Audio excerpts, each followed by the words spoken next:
Hello, and welcome to A Word of Advice, a webinar series from Limitless. I am your moderator, Hala Ali. I'm the creative director at Limitless Oman. Today, I'll be joined by Dr. Judy Van Hine, Industrial Organizational Psychology professor from Middle Tennessee State University. Also with us is Masoud Al-Rawahi, Executive Director from Phase Row. We also have with us today Al-Salt Al-Kharousi, Senior First Officer, Oman Air. We also have Ghaliba Al-Hinai, Petroleum Manager, Qarn Alam Steam, Petroleum Development, Oman. Lastly, we have Baida Zijjali, Managing Partner from MISA.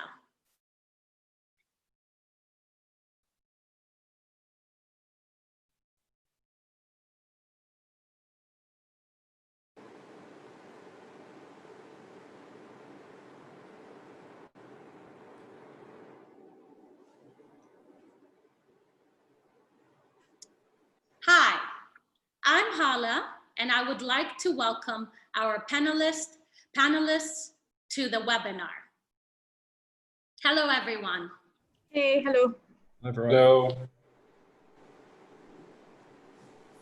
Our 2040 vision is for Oman to join the world's developed countries in order to move our beloved country into the developing country classification. We must develop and expose our youth into thinking outside the box. They also must be allowed to fumble and fall in order to learn to get up on their own 2 feet. Only then can they be strong and agile enough to push the country forward into leaps and bounds. We at Limitless recognize this, and we strive to ensure that this is part of our day-to-day motto. And this is where the idea of this webinar was born. We asked a large number of youth to tell us what questions go through their minds before going to university. The discussion today is a reflection of their concerns. Our panelists today will help us navigate through this. Please note that we will take a few questions at the end of the webinar today. Please use the Q&A section to write your questions. Without further ado, let us see what our panelists have to say. One of the biggest questions young people struggle with is choosing a major for college. Ghaliba, with the variety of fields to study, how can one reduce confusion on what to choose? Assalamu alaikum, everybody. That's quite a big question and usually a confusing one for most students who are graduating. So my advice on that one is if you have a very strong passion and you know really there's something that you're, and when I say passion, I mean a very strong interest in something that you could do day in and day out, then go for that. Yeah, that's your passion, go study that. If you're more like I was, when I graduated, I had no clue what I wanted. I didn't even know what I wanted. I didn't really have a goal at the end of where I wanted to be. If you're in that more confused state, then there's a few tips maybe that you could go through or steps you could go through to help yourself try to decide on a major. So in my case, for example, the first thing I thought of is what are my interests? And that's something you should think about. When I say interest, it could be in school, it could be out of school, just what things tick. When you do them, when you read about them, when you're studying, you just find that they're quite interesting to you. That usually helps you then narrow down. know what you don't like. I think that's very important. If there's something that's very clear in your mind that you just don't like, then that's already out of the box. That narrows your field a little bit, and it helps you make a decision much more clear. The next thing I would say is ask around, or even if you know yourself or talk to school, what are your skills? There's already a bunch of skills that you've already built, you're already aware of. They're there, so use them. If you're good at something, then maybe that's where you need to go to. Maybe that's what you need to be. For example, for me, it was sciences. It was physics, biology. That's where I seem to always excel. However, my skill was more in analytics and very much less in memorizing. Hence, I put biology aside. You see, so it helps you make that decision. The third thing I would say is please look at the job market to a certain extent. If you're planning to study something and come back and work, you need to understand what the job market is in wherever you plan to work. Find out, ask around, find out what it is that is what the country needs, especially as we're moving into the next 10 years and there's huge changes coming up. What does the country need? Would that degree give you a chance for a job, or is that already saturated in the industry? And what could you do with that? Yeah, so that it gives you a bit of a mindset on where you want to go. If you're a person that you're not very clear, stick with more broader subjects. For example, with me, I went with physics. It's just broader. I didn't want to do engineering. I didn't want to go anywhere more narrower. If you know what you want, then go for it. So I think that in a nutshell will help you just at least narrow down some of your decisions when you're trying to choose a major.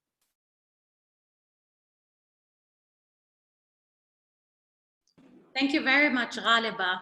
And I like your point about know what you don't like. And I remember I was told you need to be a dentist. And so at 15, I went and I worked with a dentist for the whole summer. And I didn't like it at all. I didn't like looking at inside a person's mouth, the smell of someone's mouth. So I knew, no, dentistry wasn't for me. Thanks very much, Ghaliba. Bayda, what are your thoughts on the matter? I would always advise students to look at perspectives of universities, because they get to see a lot of the degrees that maybe they never heard of or don't know about that actually are a better match to their skills and capabilities. There's a lot of university fairs out there that would give you some information as well, and possibilities that we don't know about today. It's what's out there in the world today. The second thing that I always advise is that once you narrow down on what is the degree or the subjects that you are interested in, always try to find the training opportunity, even if you shadow someone for a few days, just exactly like you mentioned, just to get the feel of what this job entails on a day basis and whether it suits you and your personality and your capabilities. So these are my two main things that I would suggest.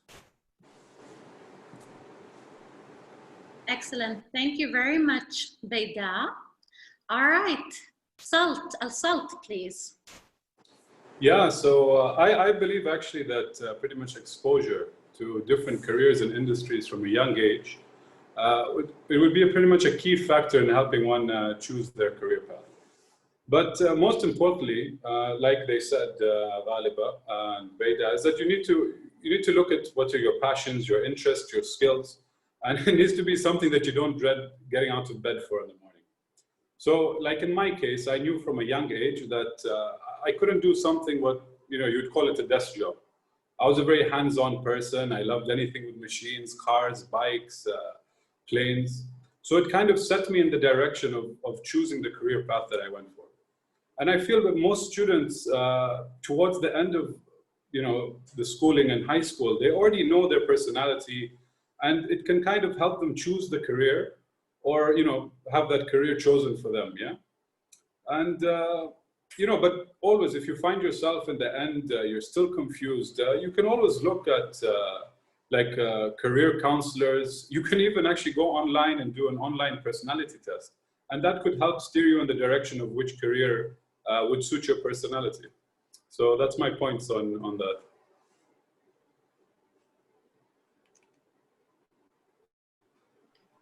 All right, thank you very much, Salt. Masood, what are your thoughts on the matter? Yeah, absolutely. I completely agree with sort of the key messages before us. You know, exploration is very key, getting your feet wet, firsthand experience, because ultimately the end goal here is to set yourself up for a career where you're going to have to spend most of your waking hours doing this thing, right? And so you don't want to be doing something that, as Asad said, that you dread. I've had experience with that. I do not recommend chasing the money, as it were. What I think you ought to optimize for is kind of the trifecta, right? So you'd optimize for, one, your passion, because generally speaking, anything worth doing is hard. And to overcome that difficulty, you need to be passionate about it. The other thing I think is honestly to make your work meaningful and have purpose. Choose something that is valuable to you, at least. It gives meaning to you. And the last of all, I think was mentioned earlier, is that you do need to make sure that at least it overlaps with the market needs, because at the end of the day, unfortunately, the realities are you need to put food on the table. So ideally, if you could optimize for all three, I think you would be in a sort of a good trajectory.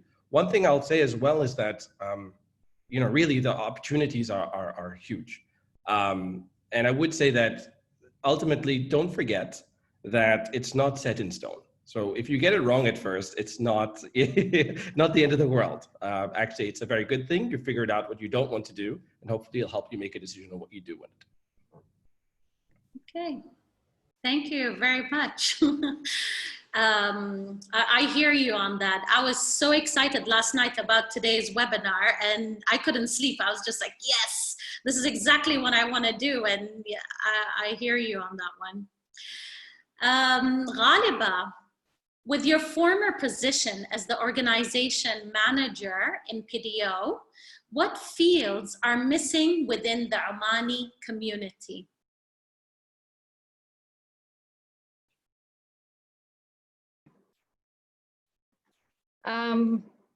So as Omanization manager, so I worked for PDO. For those of you who know PDO, so PDO Petroleum Development of Oman is the oil and gas industry, yeah?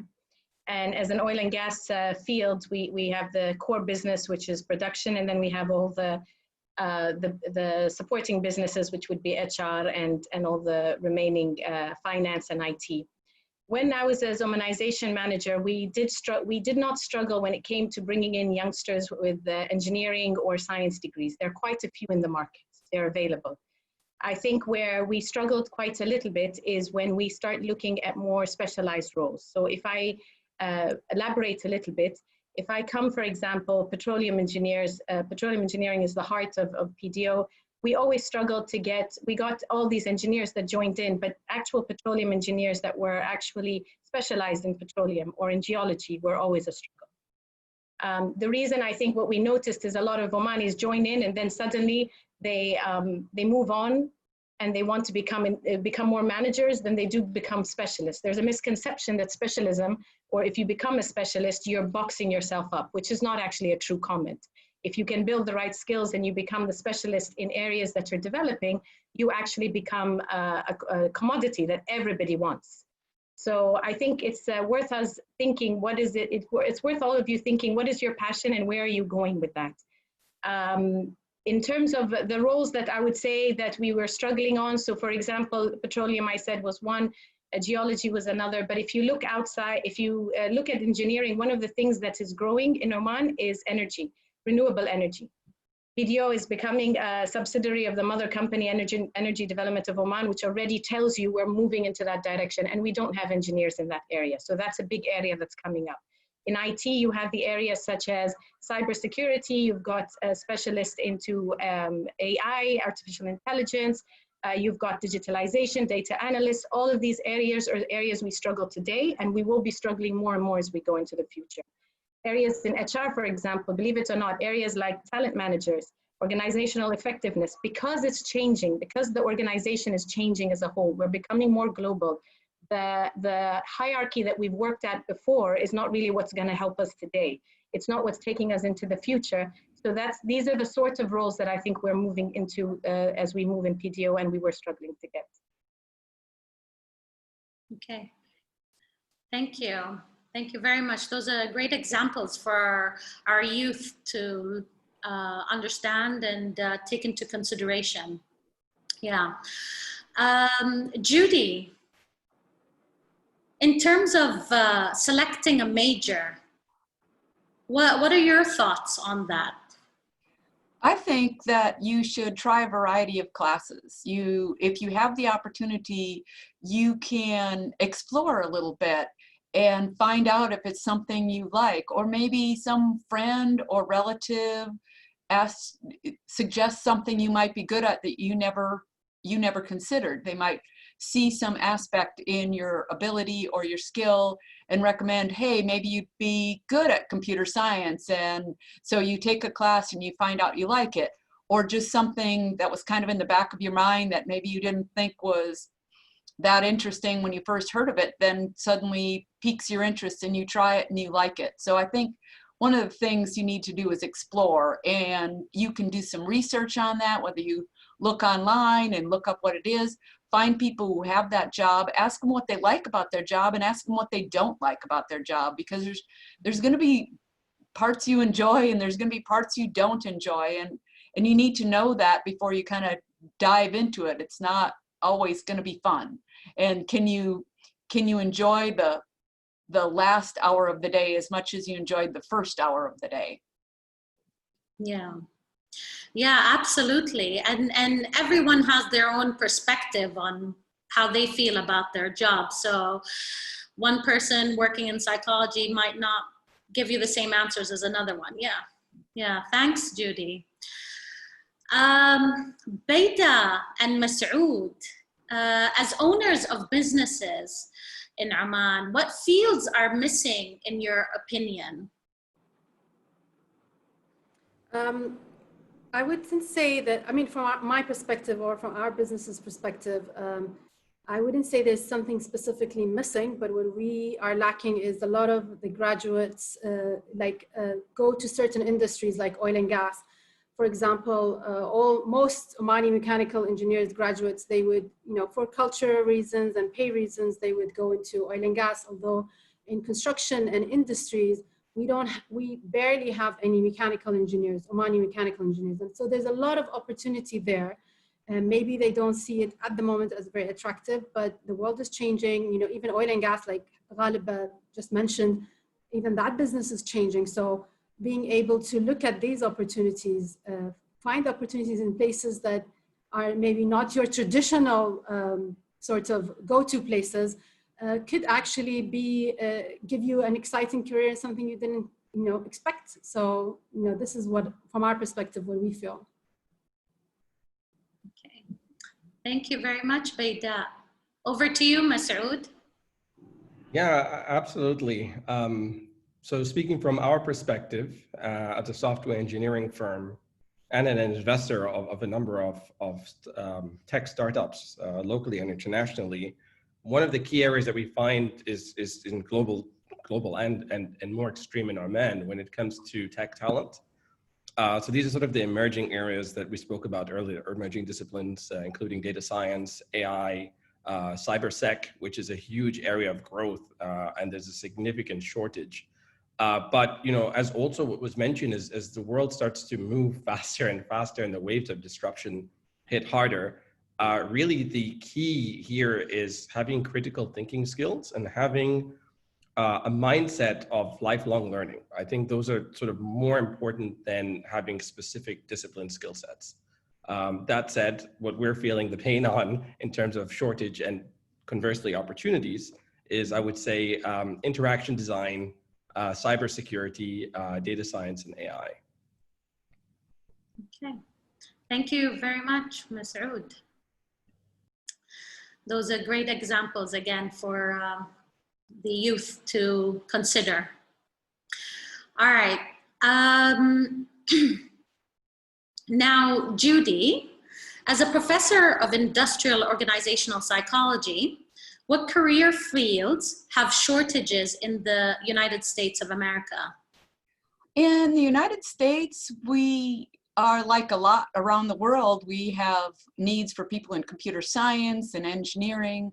There are a lot of finance related jobs, a lot of jobs involving data science, those kind of analytics. But the other big growth area in the US is anything in the healthcare field. So we have a need for nurses and therapists, speech therapists, physical therapists. All of the whole healthcare sector is a big growth area in the US. Okay. All right. Thank you, Judy. So our next question is, how did you decide on what institution to apply for? Is the university or college type or country important? Does it matter where you go? I would ask Masood, please, to start answering that question, if you don't mind. Yeah, sure. I think it does matter, but I also think the considerations of how you prioritize or what you value is extremely important.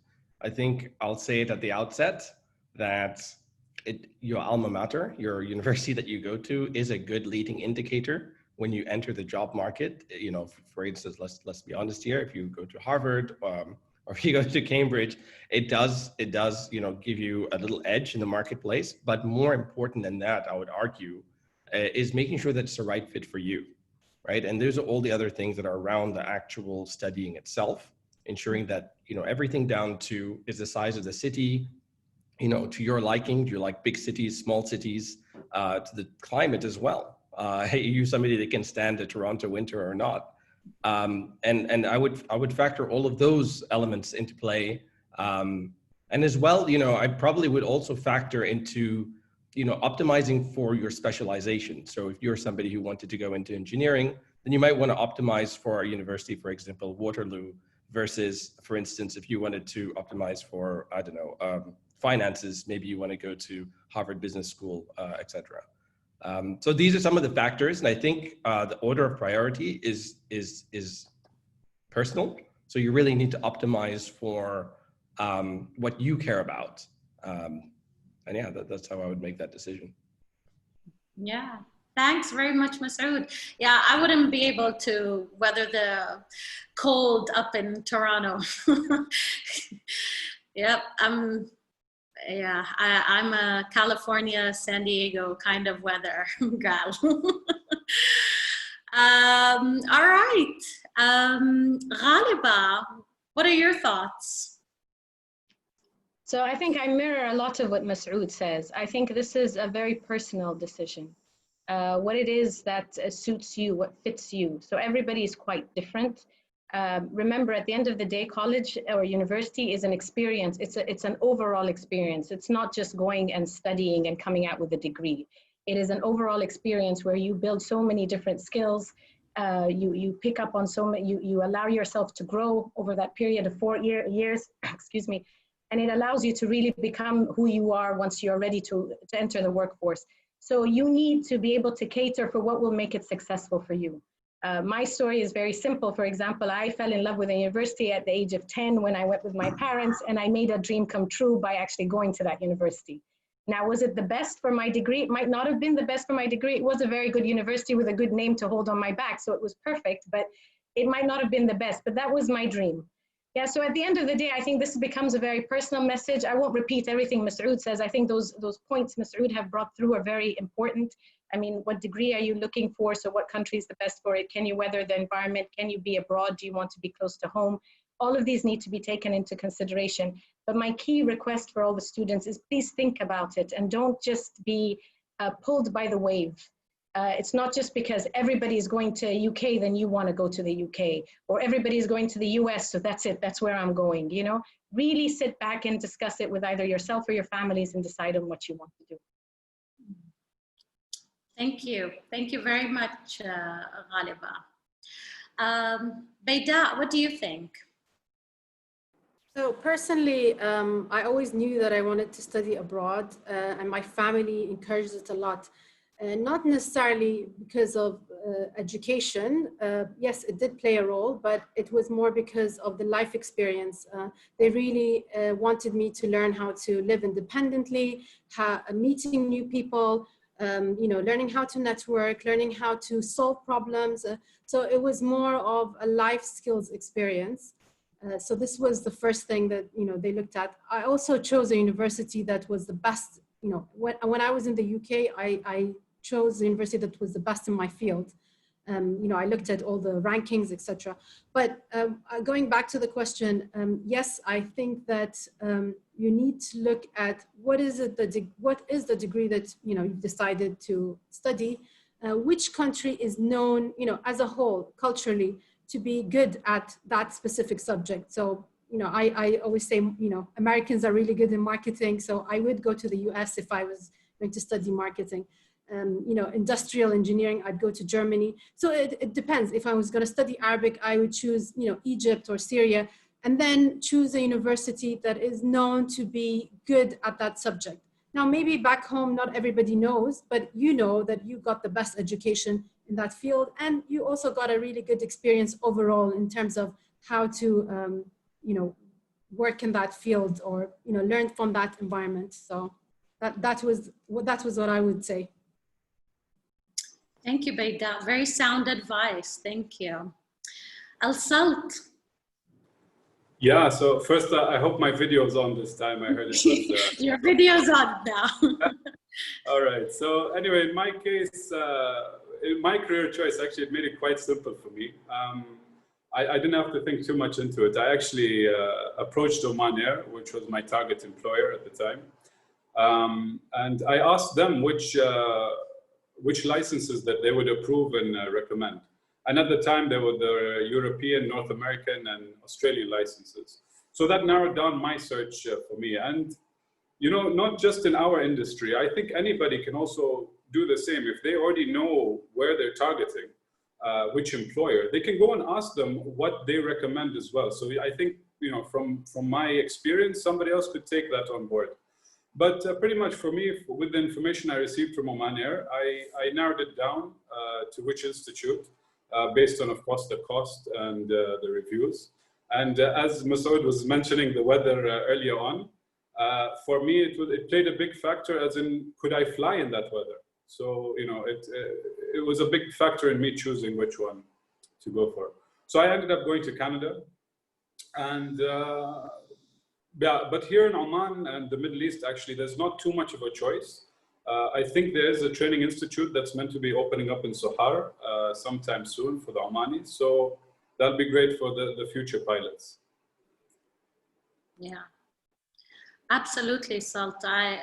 Very good advice, especially here in Oman, where not all universities are seen as accredited by the Omani government here. And we do have to go through Ministry of Manpower and put all our papers there and get stamped with the Ministry of Foreign Affairs. So we do have to ask our employer of choice, whatever that major we're gonna study, is it worth it for me to go and spend that 3 or 4 years at that institute and come back? Will it be worth it? Yeah, will that certificate be seen as valuable here? Yeah, and valid. Thanks, Salt. Okay, our next question is, what kind of pressures do you face when deciding on a career? Bayda, I would like to ask you to go first, please. Yeah. I think specifically in our cultures, there is a pressure, especially from parents. I'm not saying you shouldn't take advice from your parents, but there are some parents that put pressure on, you know, their young or the youth studying certain degrees like medicine and, you know, be a lawyer or be an engineer. And the truth is there's so many, you know, degrees out there that you could excel in. So you really need to, you know, look for yourself and decide based on your skills and capabilities. There's that pressure, and there's also what I think is considered fashionable at the time. So there's sometimes you get periods where, you know, everybody's studying telecom engineering, or everybody's studying logistics, or everybody's studying something specific. And then, you know, they come out to the market and there aren't enough jobs because, you know, it's been sort of overdone in a way, and, you know, the market cannot take that many people. However, you know, as I say, I always say, you know, stay flexible. So even if you choose something and then things change, you know, you could always get into something different and, you know, learn from the skills you actually got at university to apply them in another career, possibly. Okay, thank you very much, Bayda. Al-Salt, what do you think of this? Yeah, so for the pressures part, I do agree with Bayda on the point of the parents putting pressure on their kids. But I think in our generation now, it's kind of on the decline. I think that they're more open-minded to which career choice that their child wants to pursue more than them pushing it upon them. But it's not ruled out. It is there. That is a pressure. But I feel there are a few other pressures that arise, such as self-induced pressure, you know, of trying to become successful, yeah? And sometimes it leads people to pursue a career that's maybe not for them, but it's perceived as a good career choice or a very successful choice. And I do agree a lot with Bayda that, you know, following trends and because it's the fashion to become a logistician or an engineer that you just take on that job. But right now, today, in this during this pandemic, I think this itself is a pressure, yeah. Especially for us in the aviation industry, there's a surplus of pilots. There's a lack of jobs. So anybody who's trying to pursue, you know, this career right now, it would put a lot of pressure on them choosing it, or if they're in the midst of training to become a pilot. Okay. All right, thank you so much, Al-Salt. Masood, what do you think? Yeah, I'm going to keep mine quite short. I think they covered all the bases there. Yeah, I completely agree. I think, you know, there's that joke. I can't recall who said it, but they said, you know, a lot of parents, particularly in this part of the world, decide that, you know, either you become an engineer, a doctor, a lawyer, or a failure. And that's patently untrue. You know, the world is your oyster. There's so many options nowadays, and it's growing, right? And that again said is, you know, do take your parents' sound advice, but also, you know, remain steadfast on what it is that you want to do. And then, of course, the other pressure being essentially peer pressure, right? The waves of people taking on certain disciplines or certain professions. Try not to get swept away with that, but also don't not take that just because there's a, you know, there's a trend. You know, basically the idea here is really try to think independently about it. And I think the last piece is super important. What Sultan said was the self-induced pressure. And I would say that, you know, beyond the obvious of self-induced pressure, feeling like you have to take on a certain discipline because that has, you know, high social value. I think also this pressure about the perceived intelligence required for certain fields that you might like. And my thinking about that is honestly, tenacity, hard work, and passion can overcome any quote unquote talent shortage. So don't let that stop you. Okay. Thank you very much, Masood. Yeah, lots of pressures, especially in the Asian side of the world as well. All right, Judy, what do you think? Well, in addition to the family and peer pressure that we've already discussed, I think there's a lot of pressure to choose early and stick with something. And like you have to decide, and if you are, you know, 18 years old, you really haven't had enough life experience to know what you want to do even 10 years down the road. And so there's a lot of pressure just to pick something and stick with it. And students have to know that career paths aren't always straight. You try something and then you try something else, and you can make a career change later on, and as long as you've developed the skills along the way to make you marketable. So just don't feel locked in. I think a lot of people feel locked in because, well, I started on this and now I have to finish it even though I hate it. And that's, you've got to realize when you're in that path, if there's something you don't like, you can still make a change. Absolutely, absolutely. And I'm one of them who went from psychology to HR to now an entrepreneur. And so You can just keep changing and see what fits best. Yeah, excellent. Ghaliba, what do you think? Yeah, so I think we've heard it. There's so many pressures, and we've heard it now across with all the panelists. Yeah, be it peer pressure, family pressure, or self-induced pressure, or expectation, society pressure per se. I would say, to me, I think pressures at the end of the day is always something that's very difficult to overcome to a certain extent. Some of us have we know what we want, it's very clear, and we're able to say, this is where I'm going despite everyone else. But human nature always we always want to fit in, we always want to please, we always want to make our parents proud, even if we don't agree with them. The most rebellious kid always has it under, their subconscious just wants to please. So it's not very easy sometimes. You are influenced without even realizing sometimes your decisions are so influenced, and they're not really you speaking up. So, and that's why I would reiterate what Judy was saying, give yourself a chance to explore, because I think it really is important, because you don't know how much of your decision was based on what you really want and how passionate you are about it, and how much of it is really someone else's influence on you. But at the end of the day, I would urge all of you to actually speak up. If you have an academic advisor, a parent, an uncle, somebody you would like to talk to, try not to make these decisions with yourself, amongst yourself, or just with a group of friends.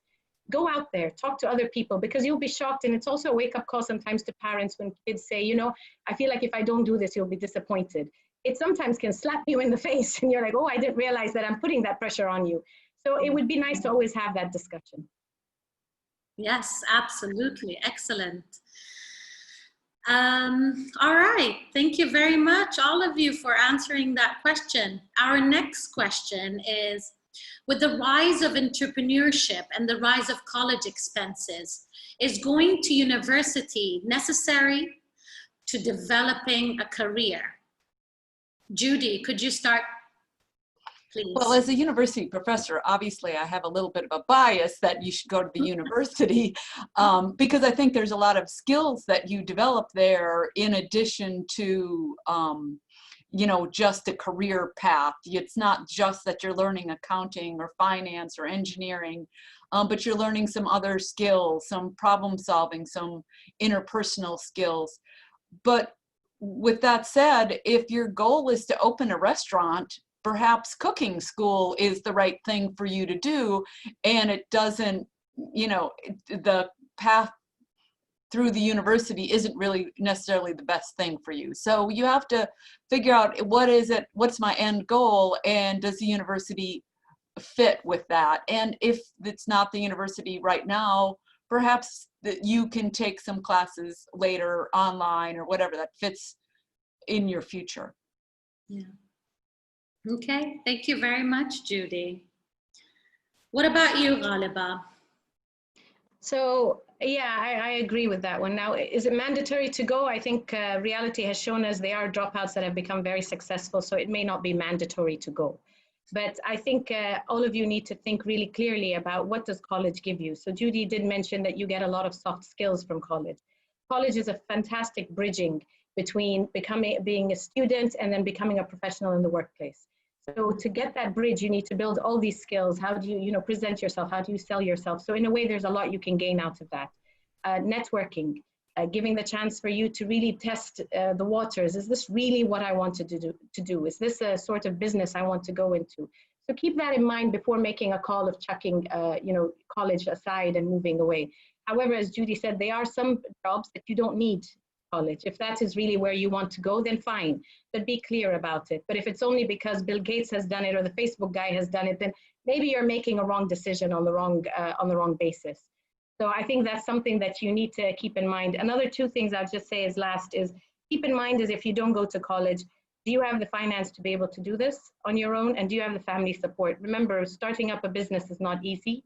And if you don't have the safety net, can you do it on your own or not? Keep that in mind whenever you want to make decisions like that. Okay.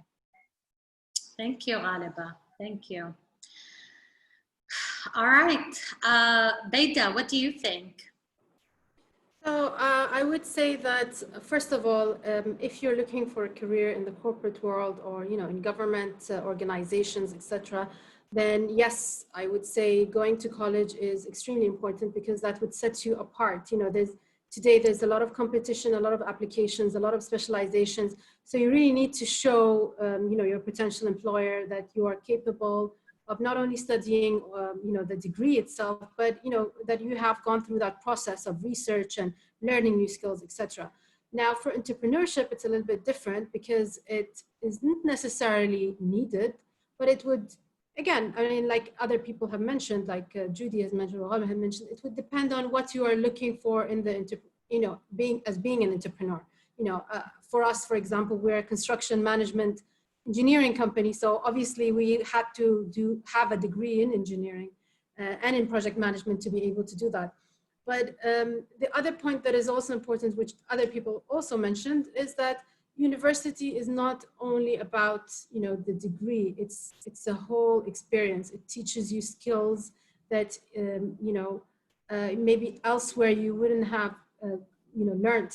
So I would always go for the university experience.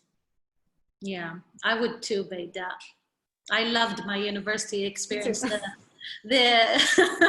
the bachelor's degree one, the master's was too tough. Sorry, Judy.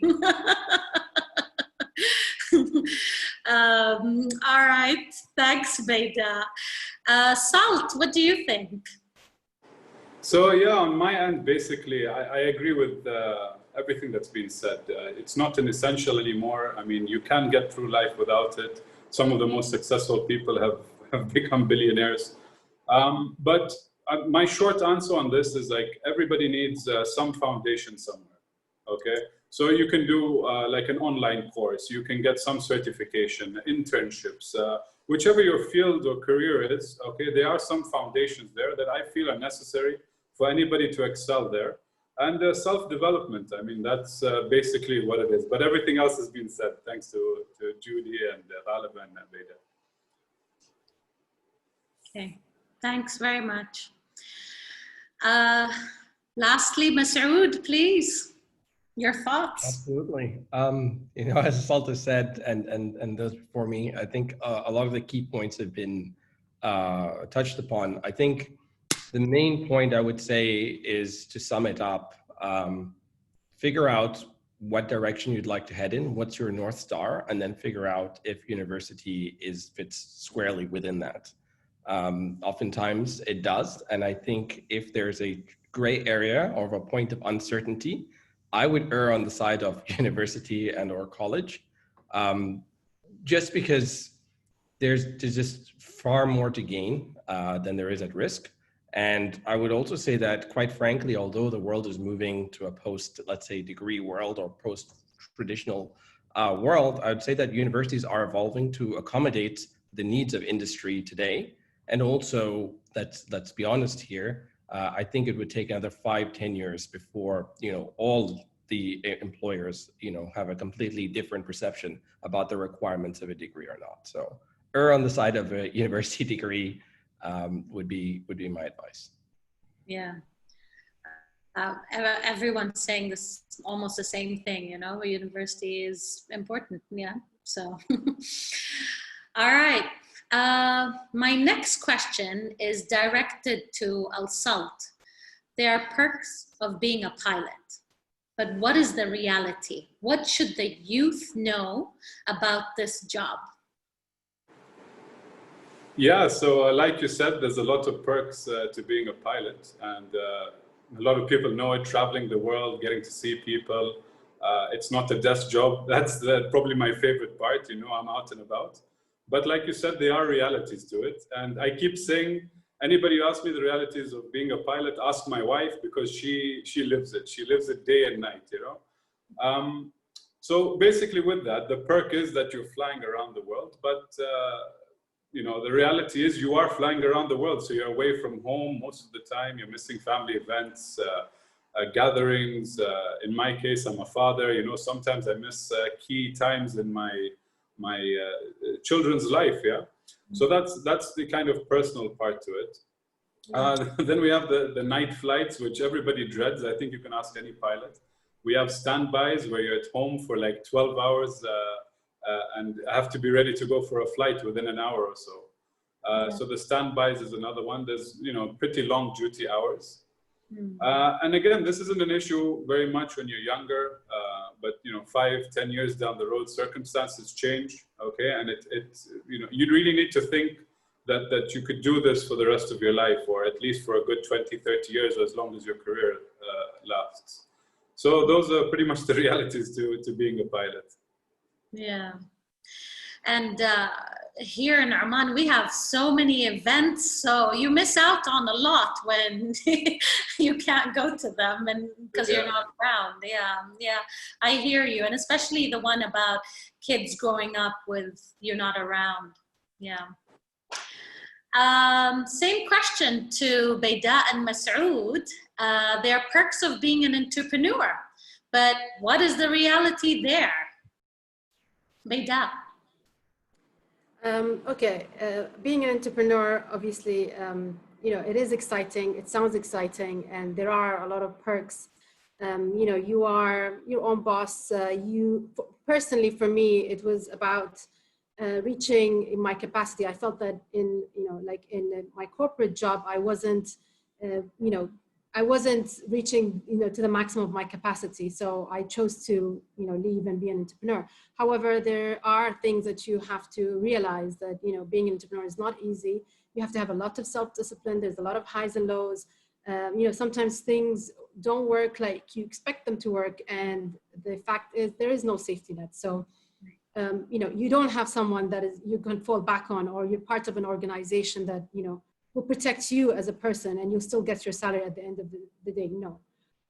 But what I always say is that, you know, different things work for different people. So for some people, they can reach their, you know, their best potential as entrepreneurs, while others, you know, actually perform better and, you know, reach their maximum potential in a corporate environment that is structured and clear, and, you know, where things are a little bit more in place. So it really depends on the person. And I always say that, you know, your journey to self-discovery, to understanding yourself and what works for you better is as important as, you know, your journey to choose your career.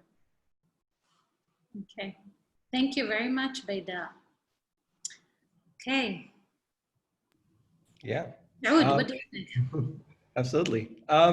Yeah, I think my journey was pretty similar. I actually started off in the corporate space, both in corporate America and then corporate Oman.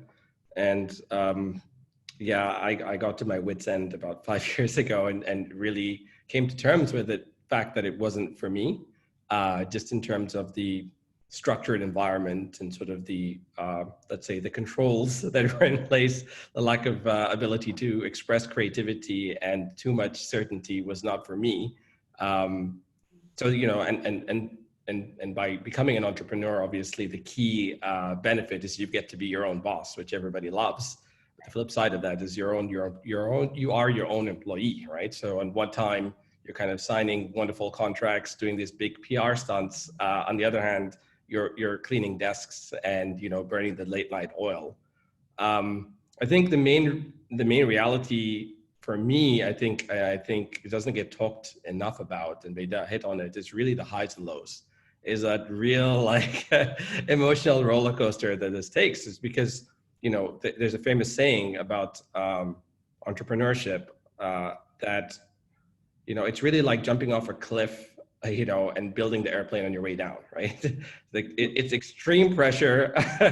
You need to get this thing done, and in order to do that, there's also a lot of sacrifices that have to be made, as kind of what Saul touched upon. That said, you know, it can be very rewarding, and provided that sort of, you know, it's in line with your personality, somebody that can deal with uncertainty and likes expressive creativity, it might just be for you. And I think one way to figure that out would be to work with an early stage startup. That way you can get hands-on experience with sort of minimal risk, let's say. Yeah, absolutely, Masoud, absolutely. Yeah, all right. Let's move on to our next question. With the 21st century, we have new occupations, gamers, bloggers, unique artists. What do you think of youth looking to land these non-traditional jobs? Let's start with Judy. Well, my thoughts are that there's not really very many people who make a living doing those things. And so while they might sound like a fun, and you might, you know, find social media influencers, you know, like, wow, that looks like great fun, I don't think that that's a career path for most people. But if it's an area of skill development, for example, if you want to get into something where it's writing, like journalism, or a field like that, where if you start doing a blog, then you're showcasing your writing skills, and perhaps then that becomes part of your portfolio that you show when you want to get kind of a more traditional job that uses those skills. So that would be how I would maybe leverage some of that. I would do it as a sideline. Maybe you keep your, as they say, day job, but if you want to develop some skills, then use that to showcase what those skills are. But I don't think it looks very good on your resume to tell, or in an interview to tell somebody that I tried to be a professional gamer. That, and nobody really is going to hear that well as an employer and want to hire you when they said you want to play games all day. So that's, but if it can build a skill, you know, go ahead and do it. Great. Thank you, Judy. Over to you, Beida. Okay, what you mentioned, a lot of the jobs that you're considering non-traditional, I would say that they are in the more creative industries, which is very challenging because, you know, working in the creative industry, even as a job, is challenging because, you know, it's a subjective, you know, industry, and it is an industry that struggles a lot of the time. So, at the same time, I would still say that it also depends on the country. In Oman, it's a little bit even more difficult because we're a developing country and creative industries are not understood very well. The other thing that, at the same time, however, a lot of people that have worked in these industries, in these non-traditional roles, have managed to, you know, get enough income. You know, I've seen people do resin art or social media handling, but you really have to be passionate, dedicated, committed to this kind of sort of out of the box, non-traditional job to be able to make it. So just doing it for fun and because it's fun, I don't think would be the right answer. I think you need to think about this and know that it's not going to be fun anymore. Right. It's going to be your job. Thanks, Beida. Salt. Yeah, so I kind of have a different point of view on this one. And, you know, one of my thoughts is, of course, you know, going back to what Judy said, maybe it's hard to convince your parents that you want to become a gamer or a streamer for the rest of your life, but that'll probably be your biggest hurdle. But I think the future is kind of headed in this direction, you know, like gamers, streamers, YouTubers, they're becoming bigger celebrities than, you know, the Hollywood stars nowadays. And, you know, they've made a career out of what you would call as their hobbies and passions, and they've amassed huge amounts of wealth from it. So I believe if you truly have that talent, you know, to be a videographer, to have a YouTube channel, a gamer, even an athlete, you should try your best to pursue it. But knowing that, it's going to be harder for you to choose this as a career path than any other choice. Yeah. So pretty much like as an athlete, for example, not only do you need to be one of the best, but you need the support, the sponsorships, the backing of the country to be there with you to get you to where you want to go. I, for one, I follow Formula One racing, and there's thousands of drivers looking to land a seat in one of the teams, but only 20 drivers actually get through and are racing at any one point. You know, so you have to look at, you know, how far can that hobby get you, or that career choice get you. So pretty much my advice on this would be have a backup plan if it doesn't work as you expected, and also be able to change. So if you're a gamer, but you haven't made it to the Fortnite World Championship, maybe become a streamer. And so you should look at those options as well, yeah? And I'll leave you with one thing. I think it's a fine line between it being a hobby and a career choice. Excellent. Thanks, Salt, for giving us that point of view. Masood. Yeah, totally agree with the above. I think with the listed occupations, the gamer, the blogger, unique artist, what's interesting about them is they kind of fit on what they call the long tail. So while a lot of people do it, very few are very successful at it and can actually turn that into a career. But fundamentally, a lot of these, for example, we talk about a gamer and blogger, not only are you in a very crowded market space, you're competing globally inherently, and you're effectively an entrepreneur. So it's like all of the hardest things, which is all the more why you want to pursue this as your passion, because it's not easy, and the thing itself should be, the reward unto itself. And that's what's going to make you go the distance. But as Assault said, sometimes you have to also take a step down. I myself have my head in the clouds all the time, which is why I do what I do, but you do have to have your feet on the ground too. And I would say, you might want a fallback as well. Yeah. Thank you very much, Mr. Thank you. All right, we're at our final question right now, and that is, what advice would you give someone who is considering your field of study or your job? Ghaliba. Yeah, so anyone who's looking into going into any of the STEM subjects, so the science, technology, engineering, and math subjects, I would thoroughly encourage. As long as you enjoy it, again, it needs to be the best fit for you. So as long as you really like it and you enjoy it, by all means, there's almost a crisis in the market when it comes to STEM, because a lot of them become academics versus working in industries, and we still need them to develop. So they come in, but then they suddenly decide that's not really what they want, and they move on. So I would encourage you to come. Now, if you're deciding to work in an organization like PDO, so PDO is very different from what you've heard today in the webinars, where it's entrepreneurship and you're your own boss. With PDO, it's actually an organization. So you have a hierarchy, you're in a safety net, you'll get your salary at the end of the month. But it comes with perks, that there's career development and there's structure and all of this. If this is what fits you best, then by all means, I encourage you to come in. So my one piece of advice would be, please take the opportunity now as a student to really find out what it is that you like, what is the best fit for you. What is it that makes you wake up every morning and be able to go to work? Because not one size fits all for everybody. Take this opportunity, explore. You can explore when you are in your career as well. I'm not saying it's the end of the world. I moved into HR, petroleum, data analyst. I've done everything almost under the sun within that one organization. So there's always opportunities, but take that opportunity so that you really know what fits you and what's best for you. Yeah. Thanks, Ghaliba. All right, Assault, what do you think? Yeah, so I think Ghaliba brought up a very important point, is pretty much do something that you can get out of bed for in the morning and you're happy to go to that job.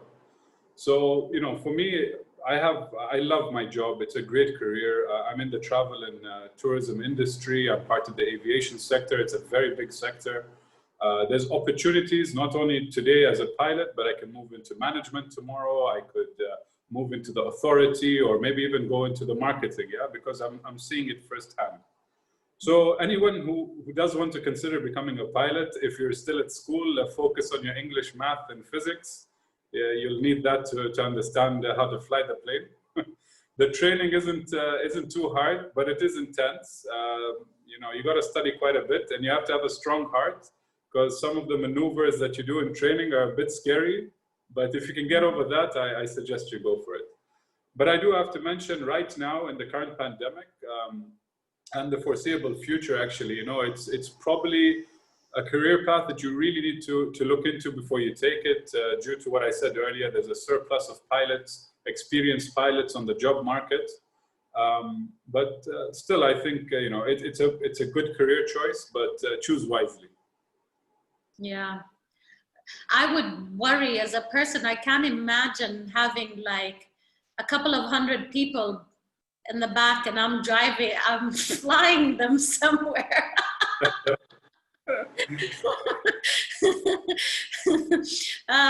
It can be wild sometimes with a few people in the car, so I wonder how it is in the plane. But yeah, they have to put that into consideration as well. Yeah. All right, thanks. Thank you, Assault. Bayda, what do you think? So my first advice would be, whatever it is, whether it's my field of study or other fields of studies, please come out, find a company, find an organization that's willing to, train you, or, you can shadow someone for a few days. So you really understand how this job is, what is the day-to-day sort of work that you would have to do. And the other thing is, you need to always be ready to be flexible, and, maybe things change. Like Judy mentioned, like Alba mentioned, I started, studying a different engineering degree. And then while I was studying, I discovered that I really loved project management. And then I did a master's in project management and worked in construction. So you need to be able to be more flexible. But as I said, please come out, come to our company, come to other organizations that are willing, and most of them are willing, and, try it out, see how it feels.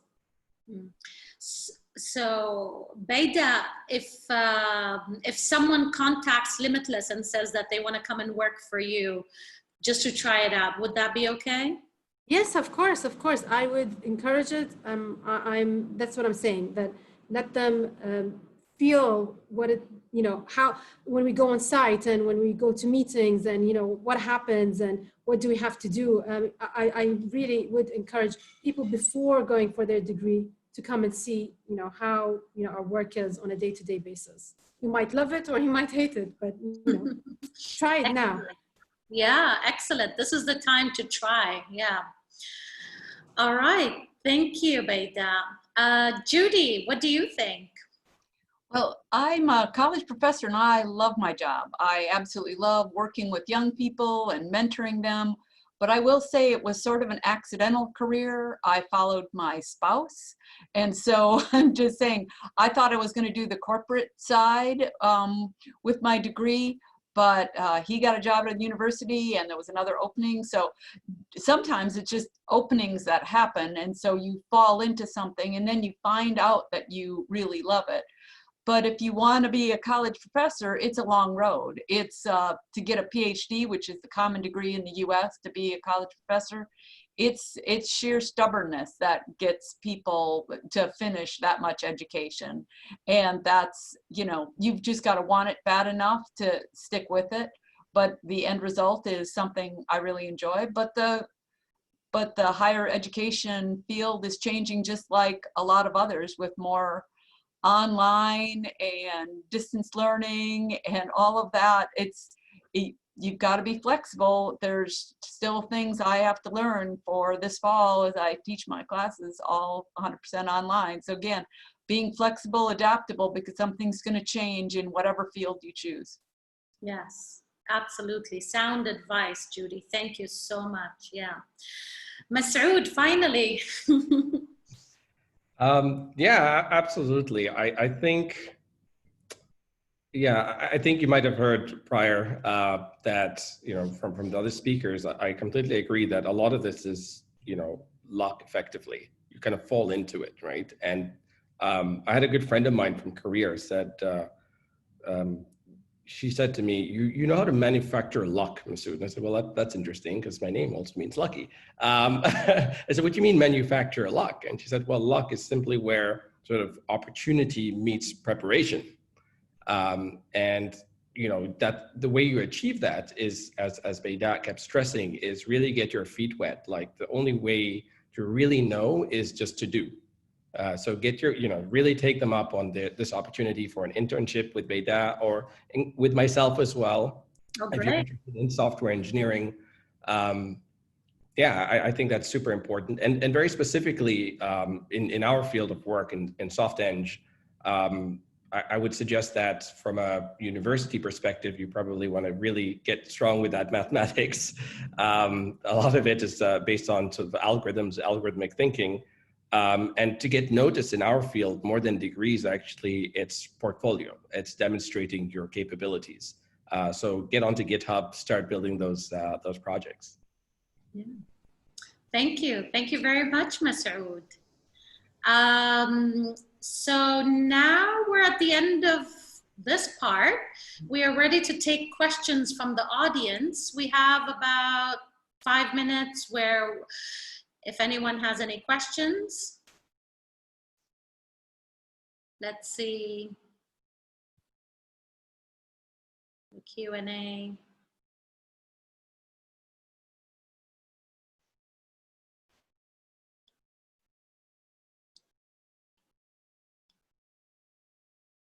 Oh, it looks like there are no questions today.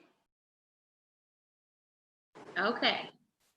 All right, then, if we don't have any questions, then I will wrap it up right now. Oh, we have one question from Rawan. Rawan says, oh, and another one as well. Okay. Rawan says, from what you know now about yourselves and careers, what would you have done differently if you can go back in time? Who would like to answer that question? I can attempt. Okay.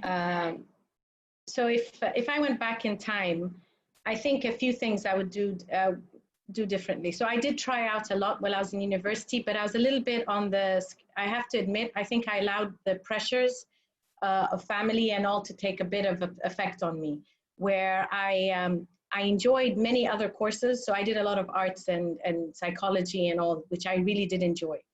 But it was always seen that you're an engineer, you're coming back to work for PDO. PDO sent you as a scholarship. So that was embedded in me, and I allowed that to almost stick me into a little box, which now if I look back in my career now, when I've had the chance to move into like HR, and I realized how I thrived in HR, even though I'm an engineer by background, it just shows that that was in me since I was a student, but I never let that come out.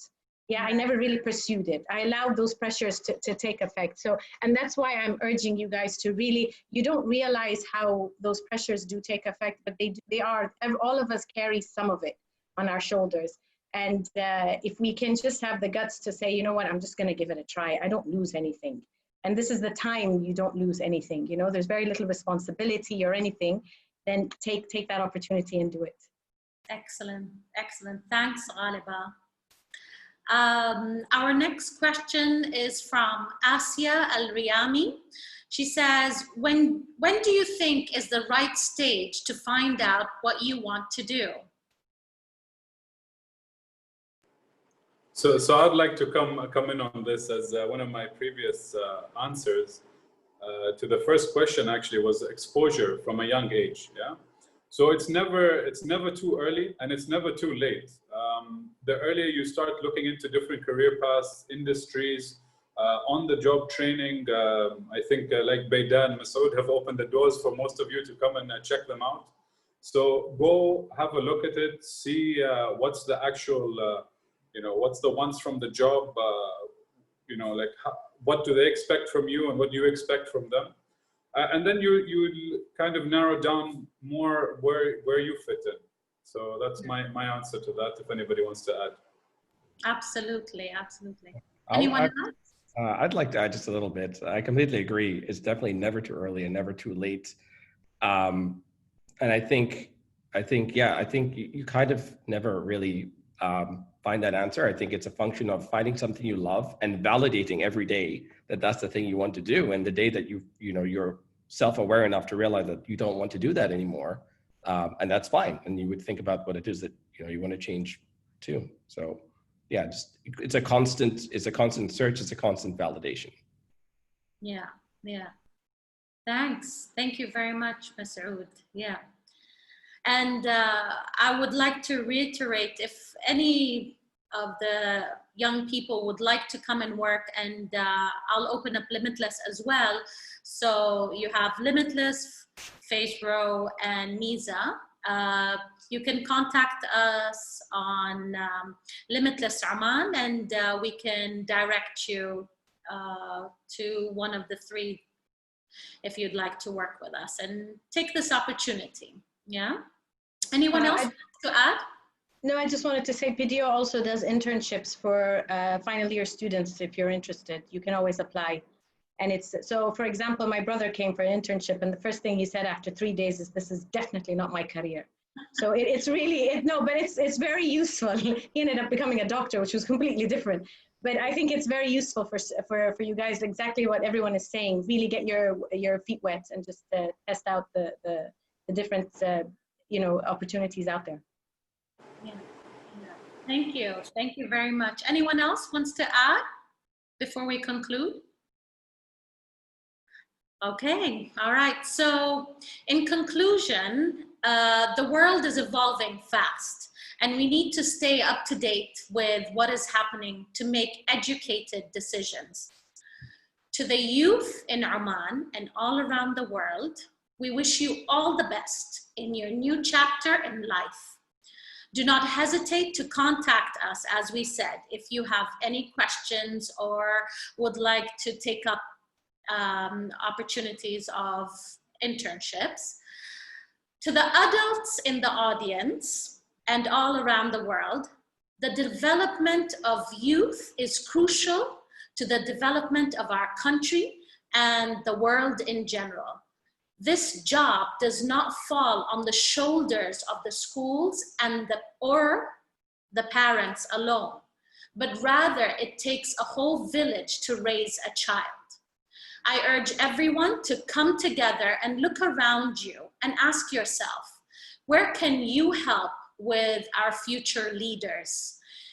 If you have any more questions or you need to find resources, or if you want to help out, if you want to volunteer with us, please do not hesitate to contact us. We have a feedback form that will be sent out to you tomorrow. Please do take the time to fill it out so we can continue to improve. Also, if you need to reach us, please contact us on our social media platforms under Limitless Oman. And lastly, I just want to say thank you to all our panelists here today. Thank you, Dr. Judy, Masoud, Ghaliba, Bayda, Al-Salt. And we also have 2 people working in the background, and that's Istabraq Al-Riyami and Sara Al-Ma'wali.